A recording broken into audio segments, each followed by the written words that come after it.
yaşandı evet bana, tebessümlü gülüşler. Her bir gözyaşımda sana akıyor bak hayaller. Bilinçaltı kayıplarda yaşıyorum seni ben. Lakin alışmadım ben, dudaklarımda bir sen. Hani biz hep kurardık ya senli benli hayaller. Hayallerim bir çıkmadı, yol gösterin kardeşler. Nefes almayı dahi yok sıkıldı kahveler. Yokluğunda oluştu bak beynimdeki düşüşler. Bugün senden ayrı getirdiğim ikinci selam. Sürtüşler başladı normal, hallettim bedeni ben. Duman altı duygularım, hüzünlü gecelerim. Sen saatlerce ağladım ben, tek nedense senle ben. Kafamda senle olan kesit filmler. Başrol desem ben vardık, bu filmi bitirdiler. Kalmadı benim halim, sıkıntı dert kederler. Bedenim eks oldu artık, bilinçaltı düşüşler. Sensizliği oynuyorum halimin pırgıranı. Günden güne eriyorum nedensiz bir kahveye. Düşürdün ne hallere, sersefil kaldım işte. Hayatımı bitirip de gitti o zalim kahve.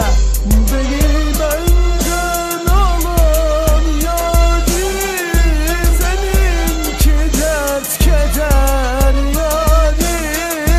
Sen ellerde mutlu oldun, beni yaktın sen.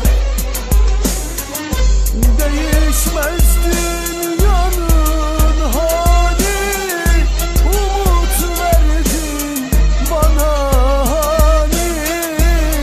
Beni bırak yarim beni yaktın sen. Maskara Beat Production, Uğur Çevik ve bence bu Slower Maskara.